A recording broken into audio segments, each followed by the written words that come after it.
Well, hi everybody again, and welcome to Coffee with Craig. I'm your host, Craig Hamilton Parker. I'm a psychic medium, and as I say, if you've not been to this channel before, we talk here about everything that's going on in the world and look at it from a sort of a psychic perspective, because I'm a psychic medium. So I give my viewpoints. Maybe we make a few predictions sometimes, but we're going to have a kind of a slightly different one today, because I've done this as a form of a discussion. I've invited members, those are people that join the YouTube channel, and patrons who follow the Patreon page, and sent you out a Zoom link so we can have a discussion by Zoom. So you can ask me directly questions about what's going on. Give me your ideas too. Let's bounce around a few ideas. Some of the things I'm thinking about for today, and I don't know how it's going to go until we start, but some of the things I've written down to myself, like the cryptocurrency, I predicted it right, didn't I? I said it'd crash, and then it bounced back again. We've just had that happen today, as I'm talking. We've had all sorts of strange stuff going on in the USA. Ukraine, we could talk about that perhaps. Russia, tariffs that are going on, and all those crazy things that happened in the Oval Office just recently.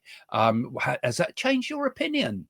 Do you think that Trump and JD Vance were bullies, perhaps, or do you think those things needed to be aired? That was better transparency. We can talk about those type of things as well, and some of the things. What's going on in China at the moment with the Chinese Navy all around Australia, for example? There's lots of odd stuff going on in the news at the moment as we speak. So we're going to talk about all those things, and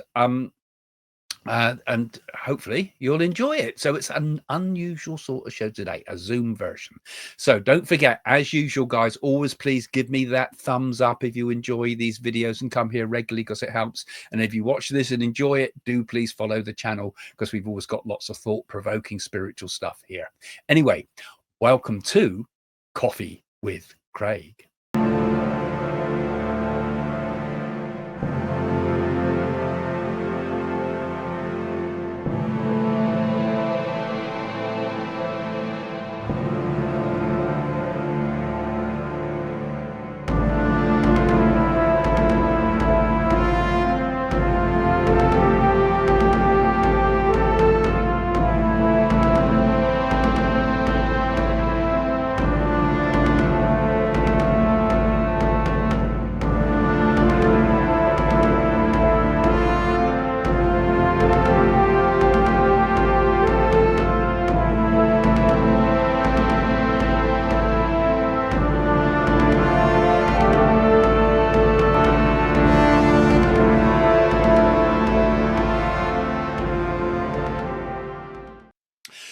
Okay, so this is a bit of a different type of coffee with Craig today, because today I've got with me some of the members from the YouTube site and some of the patrons, and invites have been sent out so we can have a chat about all sorts of things. So I don't even know really where this will go today. So I'll be asked various questions sometimes, and I think that's kind of quite useful too from my point of view, because sometimes they come in left field, and I always find sometimes my clairvoyance is a bit like, I would call it unconscious. I say things, and sometimes it's almost like first thing that comes into your head. I always tell people this when developing mediumship, that it's the first thing that comes into your mind that is the most relevant. But saying that, I had a few thoughts before I came on about some of the things that are going on in the world, and I had a little meditation beforehand. So these are just fresh out of my unconscious, as it were, and a few of the thoughts that I was feeling. Now, some people have been asking me a lot lately about crypto. I don't actually like making predictions about crypto, really, because I always think it's a bit of a form of gambling in some ways, and some people were betting on my predictions, and I thought, well, when you start doing that, they'll start going all over the place. But anyway, with the crypto stuff, people were asking me, and I was getting this feeling that I said it would go down, and it did. Now I say it's going to go up again in March. But it brought to mind something else, because I saw a sort of panic in America about their gold reserves. And I get a feeling that they're going to do a check of everything. And when they start looking around Fort Knox or wherever they keep their gold, there's going to be a miscount. And there's a lot of money I see has gone missing. And it's like I felt like I was in Fort Knox in the gold reserve, and it's like a load of the gold bars have gone missing, and we've been putting up pretending there's more money there than there is. So that was one thought that came to me when I was doing my meditations. Um, then also um, I was thinking about Ukraine, and I'll talk about that in a minute with Ukraine. But I saw Zelensky wounded, and I felt I wanted to touch my arm like this. So I get the sense that he's going to be wounded because I felt as if it had hit me in the arm. It's not fatal, but it gave me the feeling though that whereas Russia trying to knock him out using um, clandestine sort of forces to get at him, just like they did with the umbrellas here just up the road from me in Salisbury, when the chemical attack they did. But I saw something with Zelensky wounded. And I'll give you some of my thoughts about Ukraine in a moment too, as well with that. And and another thing that came to mind too when I was going into the meditation, I saw, I did sort of say earlier in the year that we're going to get a lot of more terrorist type of attacks this year, and it's been happening in um, Germany particularly. I saw another big one in France. I just felt as if something's going to happen in France, and we're going to get another attack in France, so similar to um, the Charlie one. I feel that there's something happening there in France with that, and so those were some of the main thoughts that sort of came to me out of nowhere. Um, Going back to Ukraine, um, now these are just sort of things that I saw out of the blue. I felt as if there was going to be an attack from Belarus, which is Russian kind of aligned, but I felt as if there was something going on with Belarus. Now, do the Ukrainians hit Belarus, or does Belarus hit U- Ukraine? It's as if to say, look, more people can get drawn into this. I felt as if another country had got drawn into it. It could have been perhaps one of the Balkan states, but I felt something in that line as well, which came to me as well. I'll talk a little bit more about what I feel will happen with USA in a minute, as I said. But when we start talking, um, and that JD Vance business with and the Oval Office thing came to mind as well. And this is something I wasn't in my meditation then, but it was something that I felt. I said when Jane and I were watching it, we felt as if that had been staged. We felt as if it had been set up to catch Zelensky. That when you think about it, there's one guy in the suit in the background, a journalist says, why aren't you wearing a suit? And it was like they all jumped in. It was like a playground brawl, that in many ways. And I felt a set up feeling with that as well, just as a feeling with that. And it'd be interesting to know what people think about that, because here in the UK, people were horrified by it. It's comparatively supported in America, I feel, because they felt Zelensky kind of asked for it in the way he said things. But how has that changed people's minds about their opinion of Trump and Zelensky? I mean, that would be interesting to hear what you guys think in a minute when you come on and have a chat with that as well. So that's some of the things. And I also I saw, and these, I'm trying to do this kind of as close as I can to March. So I'm not hoping, but I get the feeling this is for March. I saw a ship also in trouble as well, and I felt as if there'd be an oil tanker problem coming up soon. I saw a floundering, and it felt it was a ship of some sort in trouble. Um, it could be an oil tanker, maybe it's passenger, but I felt as if there was some pollution thing with this, because I felt this was something where it's pristine. So that was another thing that came to mind in my meditations too. And we're going off to uh, Italy soon, and again, sadly, I felt as if there's going to be some activity with the volcanoes in particularly around Vesuvius. Maybe not the big explosion like Pompeii, but tremors of some sort. And that might be on my mind because my grandson, who is a bit autistic, gets fixated on things, and he's fixated on Pompeii all the time at the moment. So I don't know if that's being pushed into my mind, but I felt, is he onto something actually? Because sometimes he says things that make us shocked, and it's like from the mouth of a child. Sometimes you think, wow, has he seen something? Like you saw that little video up on the members area about where we take him round a graveyard, and he knew who was in each of the graves. And I thought, how does he know that? Because he was saying about little girl here die breathing, and it said that she'd had emphysema or something. It's something about it on the actual TB. It was a TB grave or something, you know. So who knows with that. So those are some of my first thoughts, and we'll see if we've got some of the other. We can start having a chat about this, and you'll have to unmute yourself when you want to say something. Now, Caroline, over there in Australia, because I know you're on. Hi there, Caroline. Hello. Say hello. You wanted to know, you mentioned earlier on, just before I came online, you were concerned about what's going on in Australia, weren't you? With some of the um, you've got a lot of movements going on there with troops and things, haven't you? Or boats and things. There's some warships from China circling the country or a large part of the country doing drills, I think.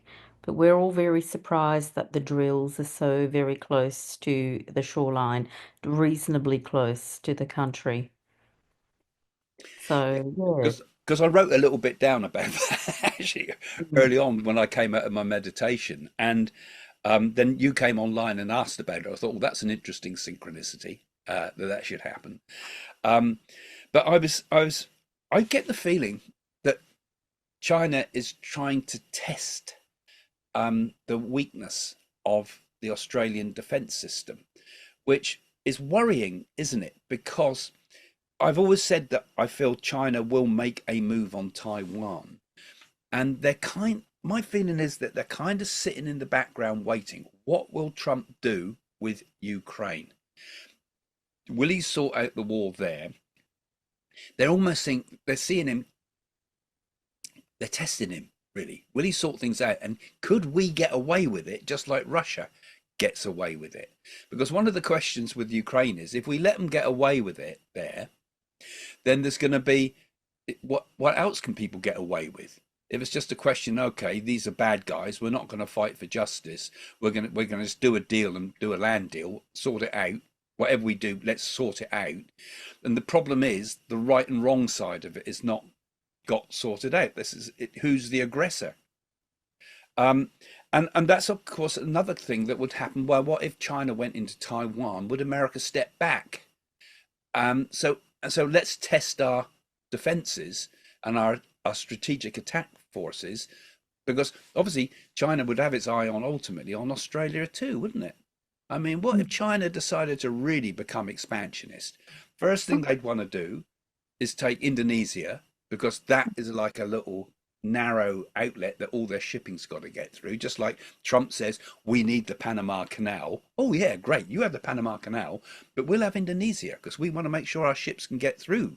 Because you could block it easily in various junctures there. Mm. And similarly, we need our minerals. We need our rare earth minerals, because I said at the beginning of the year there'd be all sorts of questions about rare earth minerals. And the first video I made, I was talking a lot about that. I thought, I've over-egged this. I keep thinking, talking about rare earth. And it's all in the news now about rare earth, because the only people really mining it properly is China, and Australia I know has some, but the resources are there, but the mining facilities to dig it out haven't been done. So if we capture all that, we've got world control over the electronics. So the new electronic age is in our hands. So Um, I feel there's a lot going on. Yeah. The other thing I thought of with the warships was I've been watching all the information with the island that's going back to Mauritius from the UK and all that sort of stuff. A lot of talk on UK news of that. And of course, that particular island, Diego Garcia, has got a huge US thing on it. And so that's the closest, Australia is the closest point to that, if you like. as a large country, as a large mass. So hanging around Australia is you're a bit closer to that. That's the other thing I thought of. Yeah, I mean, I don't know what you other guys think here, but I think the world's gone absolutely mad at the moment with some of these. Yes. Absolutely mad. I mean, why give away a strategic military position like that with an American base on it, compromising the possibility of the American? They've obviously talked about it, haven't they? That they've Starmer, who has talked with to Trump about that, and Trump said, "All right, as long as we got the base on there, you can pull out. That's all right with me." I think he's more or less said to them, but it's completely crazy, really, because Australia is very vulnerable, and China's been putting strategic islands all round the Indian Ocean and all round Taiwan. These little islands have become outlets where China could have an extremely wide reach. And if we did get into a war situation with China, it could be World War III because, this is where Trump's saying you're in Ukraine, you could stimulate World War III.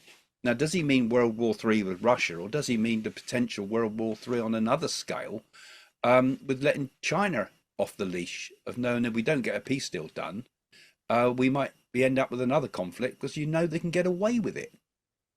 It's always the problem with bullies, isn't it? With bullies, if you let them get away with it, they'll they'll push it and push it and push it. The only way to get rid of a bully is to punch him in the eye. And you've got to have a shot at it, and then they'll pick on someone weaker. And that seems to be a problem I feel there with that. And one of the things I made a prediction quite some time ago, and people have already said this has happened once, but I think it didn't make an international incident. But I still feel there's going to be some collision between submarines. And some close knock of some. It was either submarines or airplanes or something. I found a collision between forces, sort of trying to sort of do maneuvers and anti-maneuvers, and something serious happening, like a real proper collision, and that could trigger a conflict. So yeah, so I do worry for that, and my feeling is that at the moment it's just testing the waters, literally. But I feel Australia's got to be really on its mark with these things, because I feel that this is going to be the next one. We always think we can get world peace, and we sort one situation and another one flares up, but we've got an unprecedented period at the moment. If you think about it, an unprecedented period. We think we've got conflicts in the Middle East that are enormous, conflicts in Ukraine which are enormous on terms of life, certainly, and potential conflict in Taiwan, which is all very frightening. I mean, coming to the Ukraine things, and my thoughts with that, and let's get some of your opinions on this one because it would be interesting.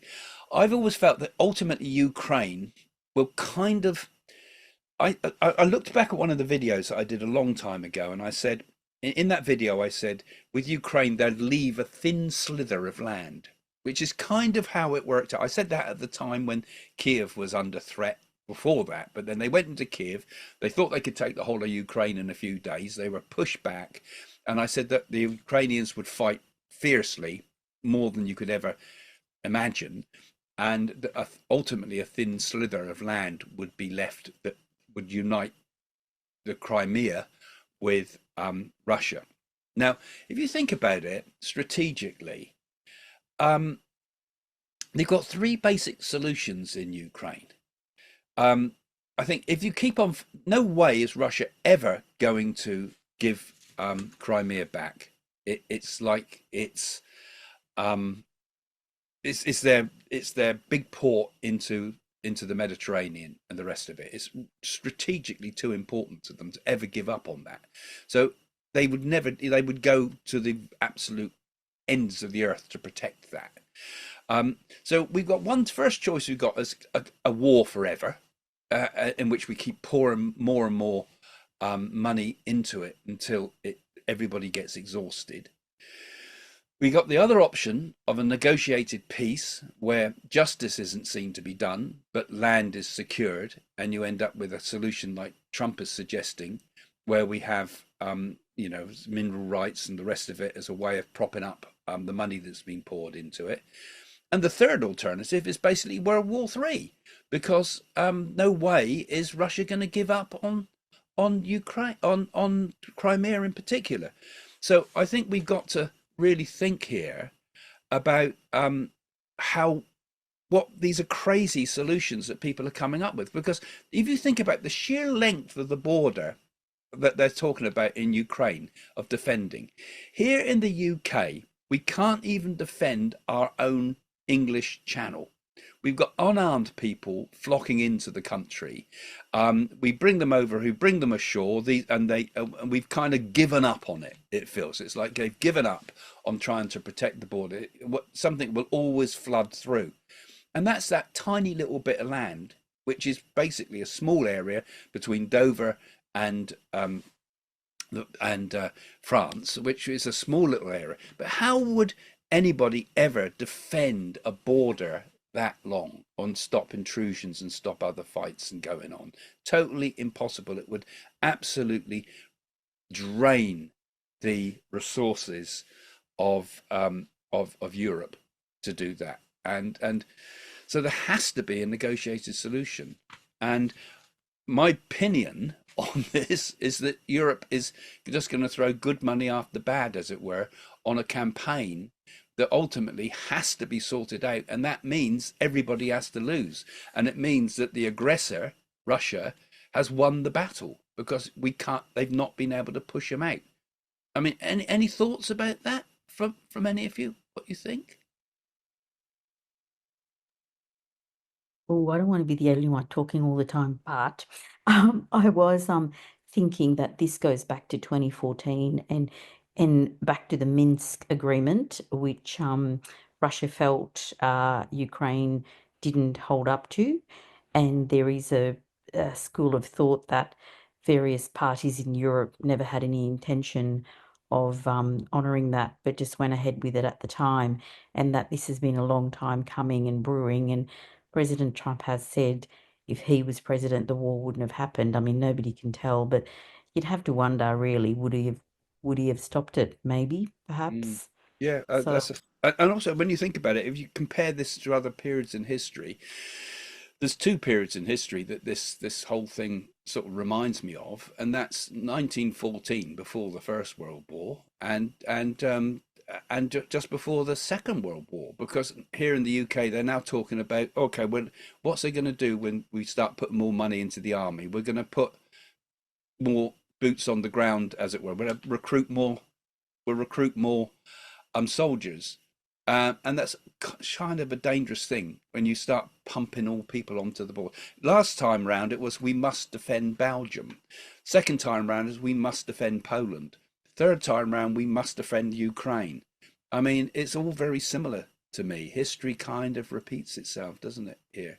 And it worries me that this is a war that could drag on and on and on. I said it at the beginning. I felt they were talking about Ukraine ending within a year or so, and it reminded me of in the First World War. They said it'll all be over by Christmas, and it ground on from 1914 to 1918, wasn't it? So years of grinding slaughter. So much as I don't think many people like the way that Trump negotiated the deals, and the humiliation that was given to Ukraine. Is there any other way through this?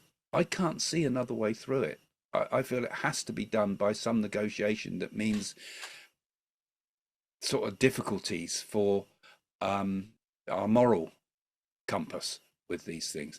But, it's either that or there's other solutions. I said endlessly grind on war with more and more people dying, or we take the conflict to the bitter end and take on Russia full on, which would obviously result in terrible things. So anybody got any thoughts or want to sort of suggest something or want to ask me any questions? Maria, yeah, unmute.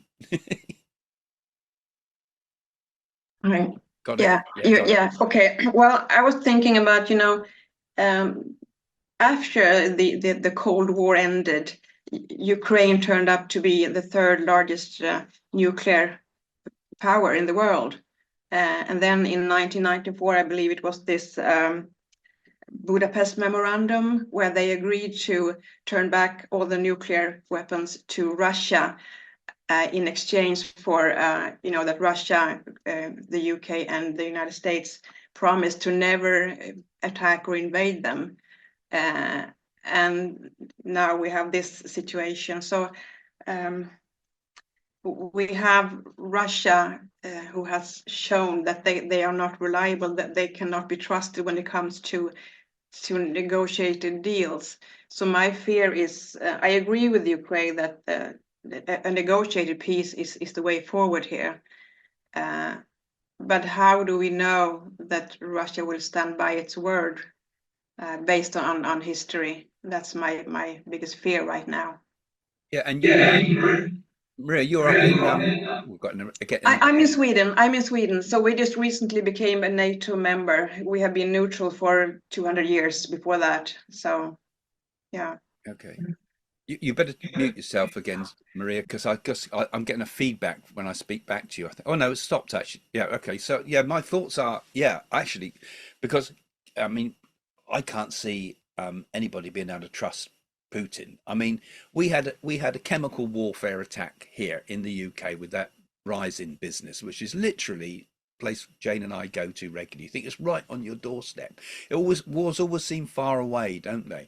But certainly there in Sweden and all round the Scandinavian countries are joining Russia and things. I mean, it's hardly any distance, and also places like Tallinn and that worried about whether Russia could just literally step in to Estonia, and and even Belarus.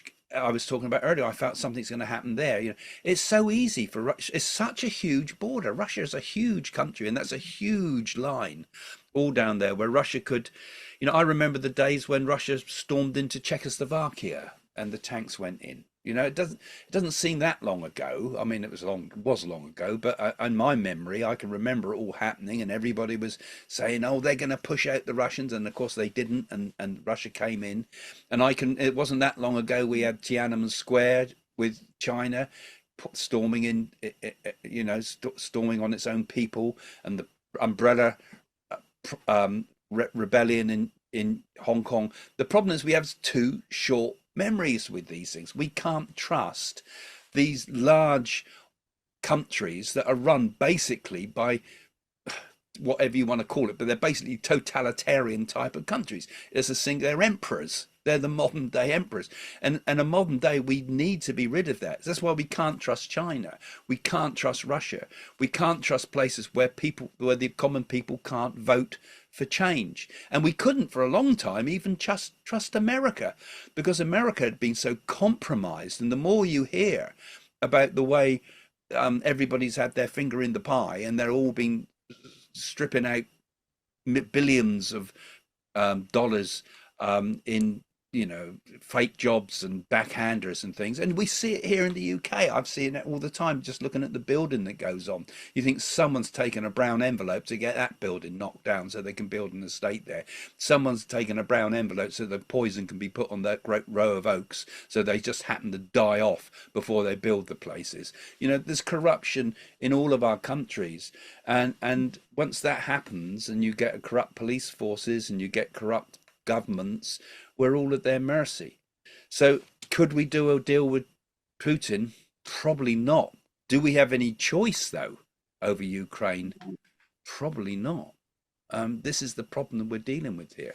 But what we need to do is all stand up and say we don't want Russian goods, we don't want Chinese goods, and we all too quickly are keen to have, I want a nice cheap car, or I want a nice cheap TV, or I want cheap products and things like that.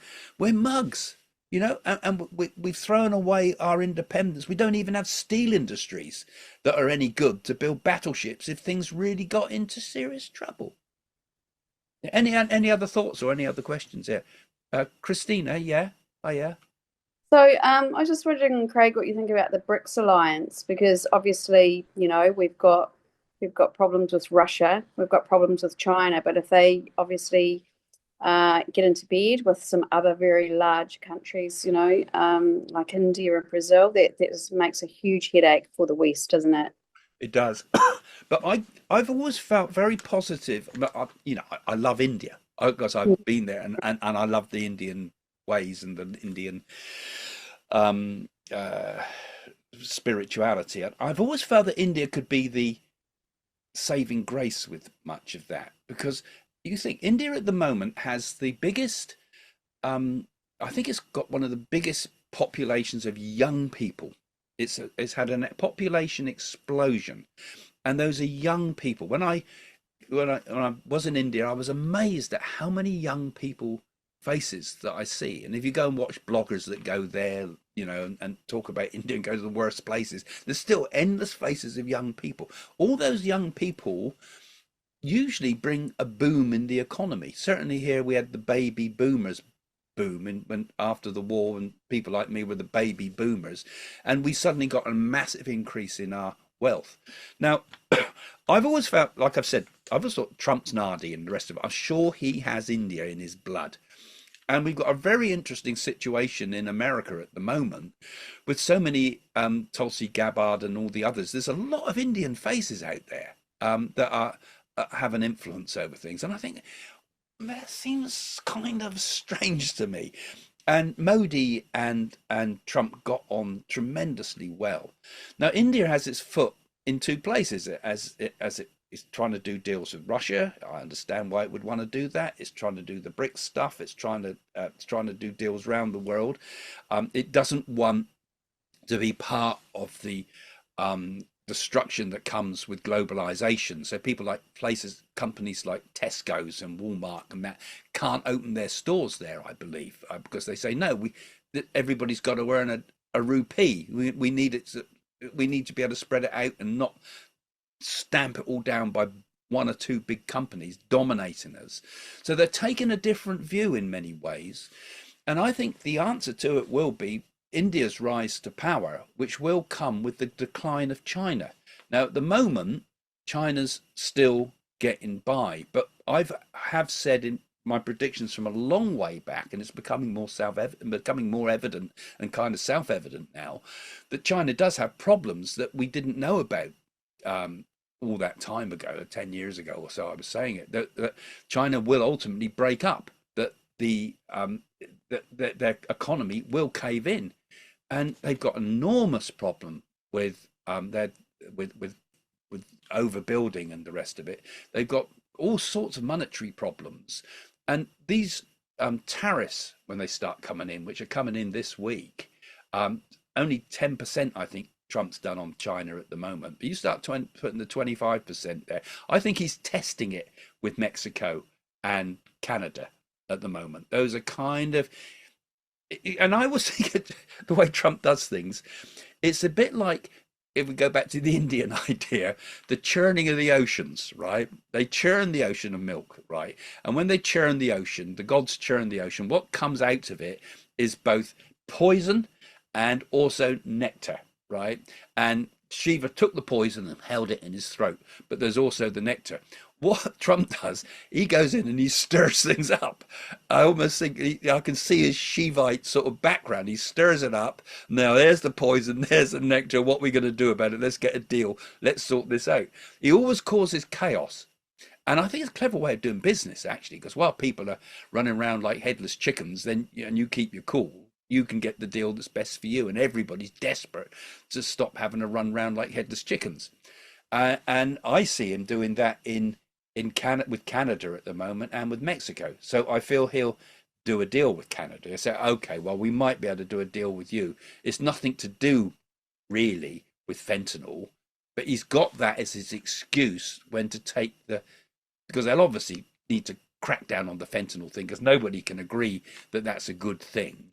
So they'll obviously say we'll have to do a deal with fentanyl, but meanwhile the real deal is being done about trade, about car parts or manufacturing, or about steel, or about oil coming into the country and so forth, or food coming in from Mexico.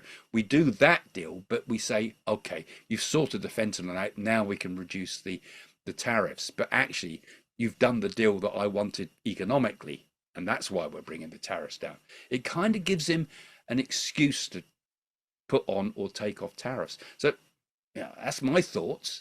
That's how I think it's going to go. Any any thoughts on that? Because I know you any other thoughts from you guys? It's kind of unthinkable that you know, they would target such a huge country as Australia. I mean, I've been following that in the news as well, and my first thoughts were that they were after the the rare earth minerals and those sorts of things. And I sort of thought to myself, really, it's a huge country, sparsely populated. Would China ever have the temerity to actually invade? And if they did, what would the chances of success be? Would it be a case of, being caught napping because it's the last thing that anybody would ever expect? And sitting across the ditch as I am at the moment in New Zealand, I sort of think I actually used to follow a young guy who used to make a lot of prophecies, and it's quite scary stuff. And he used to say that he could see New Zealand being invaded by Russia and China. And I just used to think I got to the point where I stopped following him because I thought he was absolute madness. But now I'm beginning to wonder if that is a possibility. I think it's obviously something that I think people down that way need to think very carefully about. But I can't see that happening. But I have said before that I feel that that Australia will be, when this happens with China and China will want to China does things subtly, doesn't it? It expands slowly. You suddenly don't realize that suddenly you've got Chinese bugs in every piece of your electrical equipment, or that you've got that China's taken all the NASA's secrets and has built their own their own spaceships, or these aircraft carriers we've sold them, they can mimic and rebuild and so forth and backwardly modify. So they do it subtly, and that's what they're doing with Australia. And that's what they're doing with Africa as well. They're coming in there and they're saying, we'll give you roads, don't worry, next thing you know, you're under their control. And same, they're doing it all around the world. It's incredible the economic strength they've got. So I think Australia and New Zealand are under a serious threat.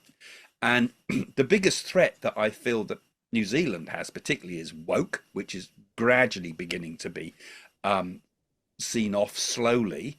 And Australia's had exactly the same problem. You wouldn't think the Aussies would go for it, but they did too. And that is subtle undermining. This I think was part of some clandestine plot. I know it sounds crazy. Being nice to people was being a sort of a basic idea that was originally behind woke, that inclusiveness and things. But inclusiveness is one of the things that's, I think, destroyed all our societies. Because each country, you have your country, but you hold it together with your culture. Your culture holds everything together. And it can't be multiple cultures. It has to be one culture. Otherwise, you get division.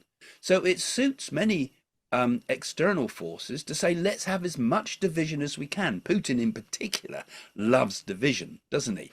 But so what we do is we have multiculturalism, and that all sounds good, it all sounds right, it all sounds very BBC, but the reality of it is it means multi-societies that are going to be against each other.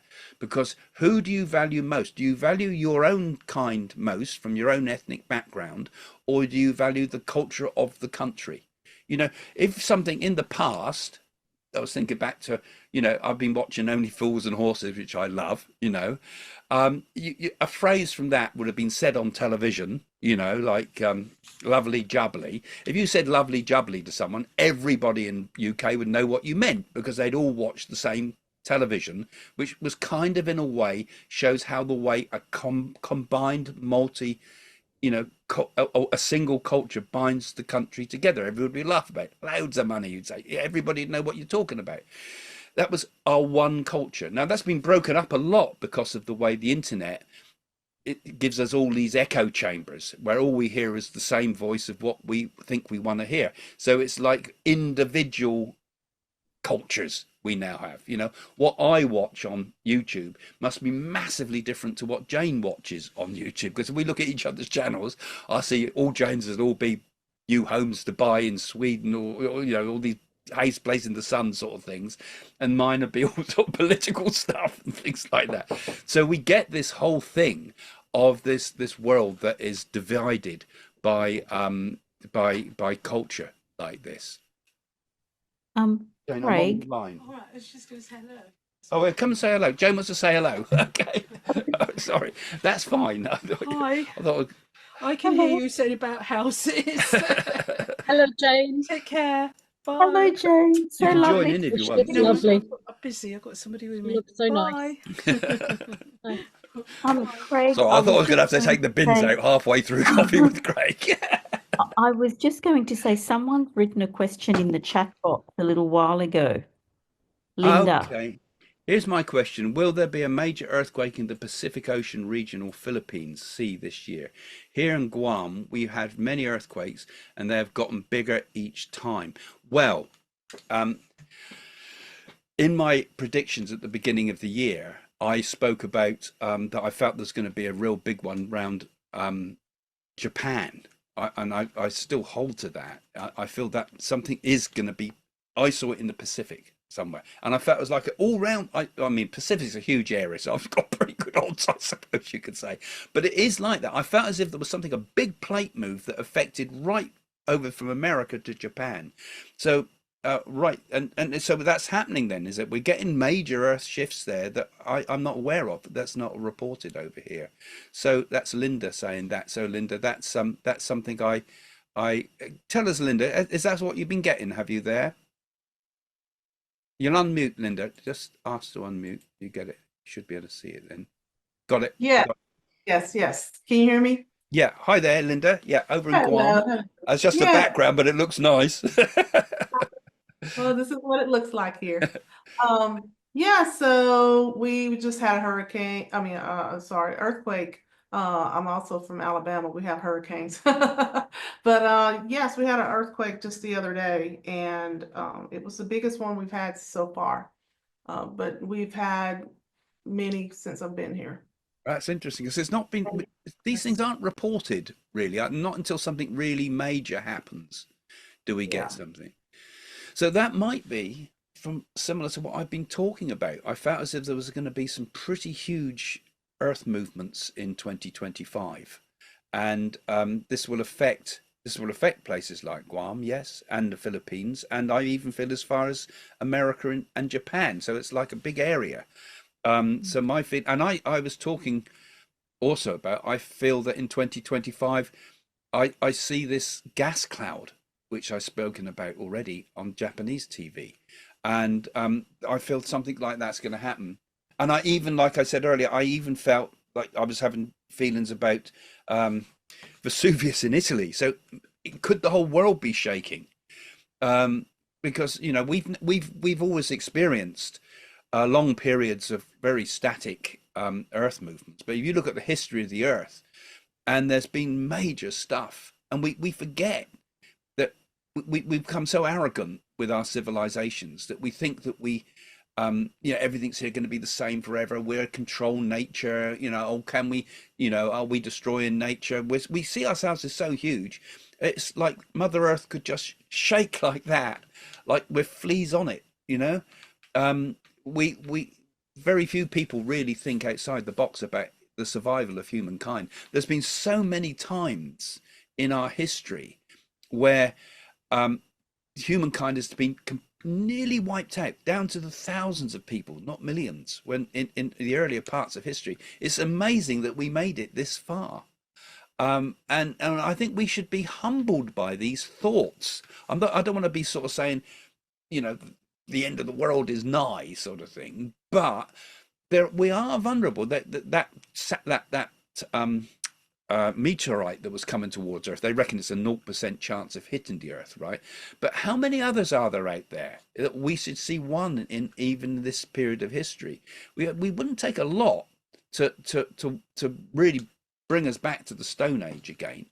So I think we should be humbled by the thought. And my feelings are, I would say that thoughts are things the world we create around us is created a lot by our thoughts. And I think things like earth movements and things are actually somehow connected with us somehow. I know that's very kind of primitive thinking in some ways, but my feeling, but I still think that's the case. We live in a world that is, I don't think it's a simulation like some say, but it's like a simulation in that everything that exists is part of consciousness and part of mind. And when we see bad things happening around in the world and these things, is that not something that's reflecting what we're sending out as a humanity, that we send out such a lot of negativity? Will it not come back as another rumble? Will it not be this worldwide echo chamber? And that if we think in a better way, if we think with more kindness, with more humanity, with more love of nature and more respect and humility that comes when we see what can happen in the history of the world, and that we should be so grateful that consciousness has made it this far through us, then I think we'd actually create a better world around ourselves. You know, this is all, everything's karma. Everything that exists is karmic in some way or another. Everything that happens to each of us as individuals in life is a reflection of something we've done somewhere along the line before, either in this life or previous lives. It's all an echo of karma coming back. And karma's not always bad. Karma's good and bad. Karma is neutral. But what we give out, we get back. And I definitely feel that happens in our individual lives. And I'm certain that it could also happen on a worldly scale. So think and you become, and think the world thinks and it becomes. So I think we need to start sending out some good stuff and think of it even for future generations, not just ourselves. Who knows what capabilities we have. And this is where the power of prayer comes in, isn't it, really? You know, and the power of visualization, the power of meditation. If the whole world sat down and meditated with a genuine heart, imagine what that could do to the world. It could completely transform things. And in many ways, that's why it's so important that we all of us do something where we think good for things, where we think good for the world, where we think good for the people in our lives. And think good of our enemies as well, so that we can create a better energy, not just in the world, but also in our own lives, because it does do something. I feel, don't you? It gives us something. That energy is so important. That's why what Jane and I are trying to do a spiritual center and things. That's all tied in with this idea, creating energy focuses, a place where you can amplify it, because. One of the things, like, okay, you've joined me here on Zoom together, and also people will be watching this program afterwards. By thinking like this together collectively, we are actually doing something for the world just by thinking about these things. Each of us is thinking, well, maybe maybe we should think more positively for the world, because the news pulls and sucks us in, doesn't it? It sucks us into these awful sort of mindsets of, should we be killing Russians or making friends with Russians? Should we do, all the rest of it, all the things that are going on, the greed and the news that becomes entertainment, and not just a report of what happens, but it's speculation, which is bad speculation, because we're all speculating about negative stuff. So we need to come back to that basic idea, I think, that here we are all as human beings, and each of us, every thought we have is very, very important for the progress of the world. Anyway, I've been off on a bit of a rant there again. You set me off, Linda. Sheila, yeah. Hi, Sheila. Hi, Craig. I'm glad Jane came in, because she had done a very lovely video. And that video was where she briefly mentioned the golden age. Now, I am very interested, as Craig probably knows, some of our patron members know about the last incarnation of Vishnu, which is Kalki, an avatar, as you say in English. And like you, Craig, I don't necessarily believe it's one. So it could be like, even from outside of Hinduism. I'm somebody who would be accepting of all face in that. And I was just wondering, when you see the sign of this golden age coming, if at all? Yeah, well, like I say, the idea of an avatar is like the incarnation, like you say, of Vishnu in terms of the Hindu thing. So Krishna was one, and there were others, and there's multiples, and they talk about the what's Kal what do they call the Kal what's the future one called? I've forgotten that. Kali Yuga. Oh, Kalki. Kalki, Kalki. Kalki Yeah, yeah. avatar. That's symbolized by Vishnu coming on a white horse to save the world, and it's very Yeah, similar symbolism, of course, comes in the Bible as Christ coming to save the world, exactly. and The similarly, Revelations and the and sword similarly in and the white Buddhism horse, the with outrider. the future Buddha. So we got all these symbols.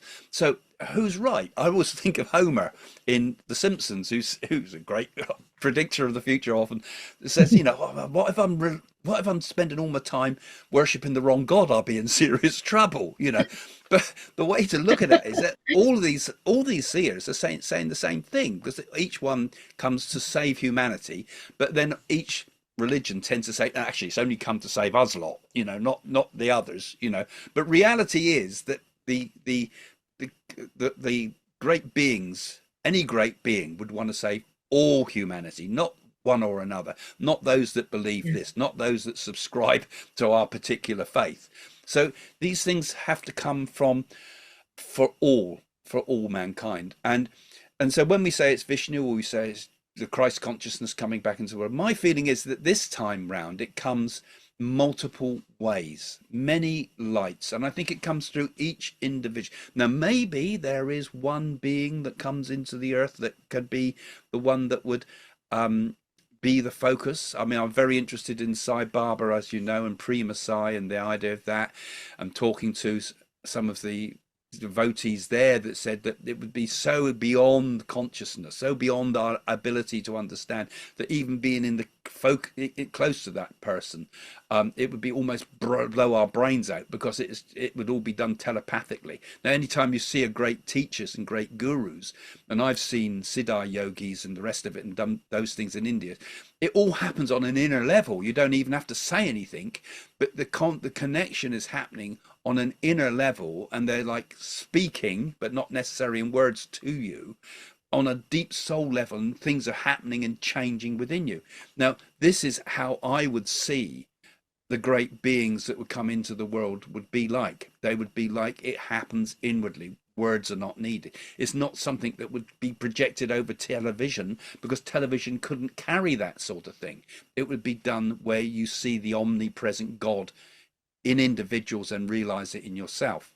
And once one wakes up, another wakes up, another wakes up. Because like when Buddha came, for example, who was, Hindus believe that was another incarnation of Vishnu. When Buddha came, he enlightened other people.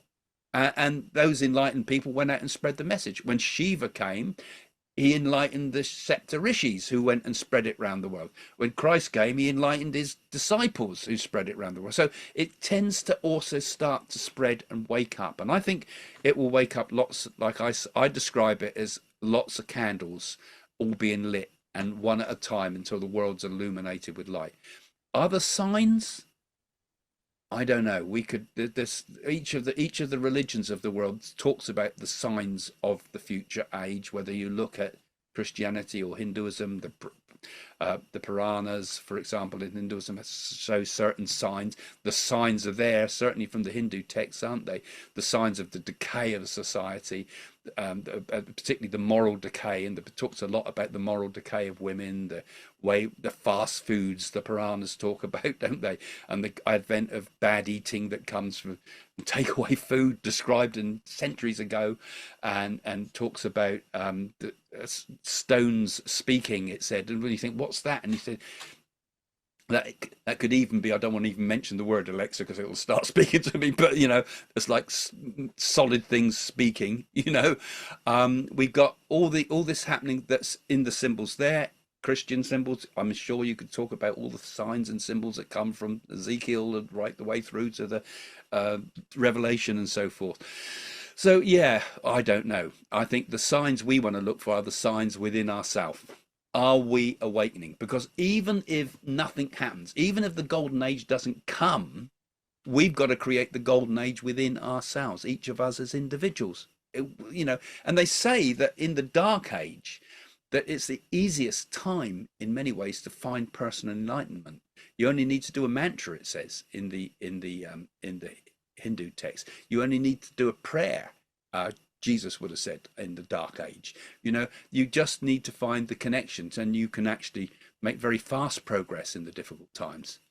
But I think the good times, I do feel, are on the way. And Trump talks about golden age, but that's a very different golden age to what I'm talking about. I'm talking about a golden age of spirit, of spirituality, of awakening. Yeah. Well, I think that's probably a good time to leave it now. Unless anybody's got any last closing comments they wanted to add that I've not had a chance to say. But I think, okay then. So I think we'll close it there. And I'll say thank you to all of you that have joined me here today. And I'll say, and we'll have a little chat after I've gone off live. But those that have joined on the YouTube, if you want to also become part of this and join in the Zooms, you can. You need to become a patron, or you need to become a member on the YouTube channel. And I'll give you out the link for the Zooms in the future. And if you've enjoyed this and you like supporting my work, do also have a look at the thought about giving a donation to our spiritual center, which is in the links in the description below. So I say bye to everybody. See you soon. Bye for now. Is any last thoughts? Anybody wanted to say something? I just wanted to say, same as Sheila, I really enjoyed that little video that Jane did. Well, she did a couple really.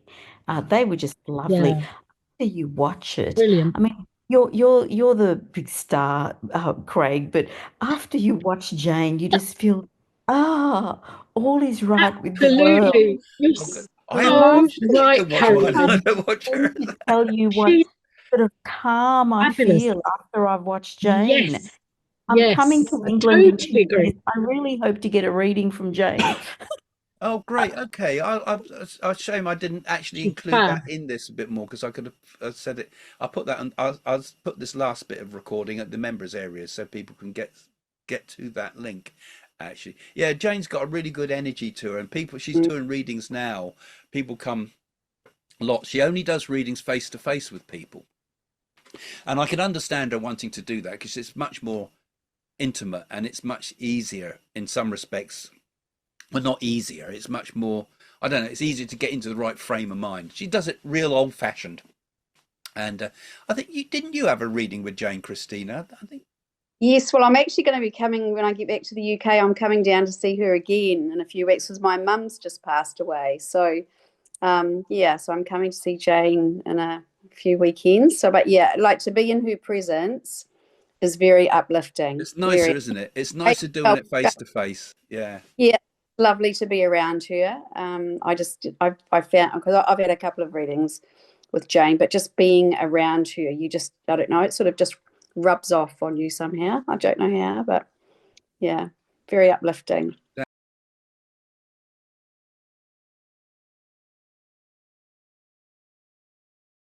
But I just feel she's in a better place. I agree. Better place. And so one has to feel, my darling, your wishes come true. And it's given me the feeling that at the end, there's something I put into the coffin with him, he's saying here, something that was very emotionally significant to you. And you wrote something that was poetic with it, because I feel as if I put something poetic. It's only a stanza of a verse. It's about 4 lines. Oh, that's true. Both these people, everything they said about the stuff they talked about, they were accurate. They are the real deal. And it kind of blew my mind a little bit. I'm not a mind blower, by nature, but it was real. And all crap aside, it was real.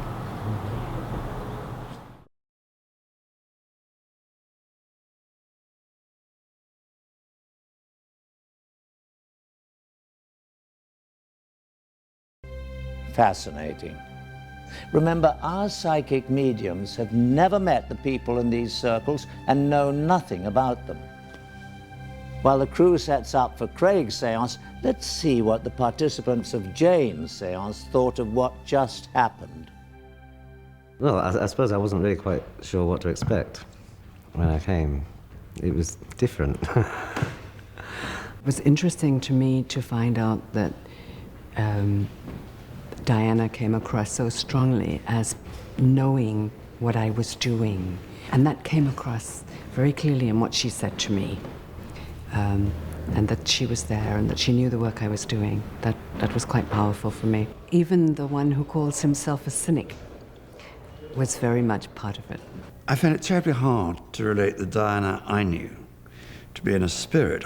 And I used to see her regularly, sometimes 3 times a week, sometimes twice a day. And I'm a shocking cynic, but I did feel something during that. And there were 1 or 2 things that came out which only Diana and I perhaps knew. So perhaps I'm not quite so cynical. Another remarkable séance. I wonder if the people at Craig's séance will be as convinced and enthusiastic as those who sat at Jane's. Let's find out. It was very interesting, though, and it was very nice to see how everybody else was going, hey, yeah, wow. That was kind of cool that happened, too, because nobody had any idea who was who and what was what. So there was nothing set up, and we knew nothing that was going to happen next. So. I found it fascinating. Certainly the questions that were being put to us, or the comments that were made to us. If your memory was 100%, you could remember every one of those occasions that he spoke about, you know, right down to the nitty-gritty in the kitchens with the children. It all made sense, you know. And the pear drops were definitely something. I mean, we used to buy them specially and have them in the office so that she could have them whenever she wanted them. And it was always, don't tell anybody, I'm not supposed to have these, you know. So that was fantastic. It actually blew my mind. There was a contact there on everything he said.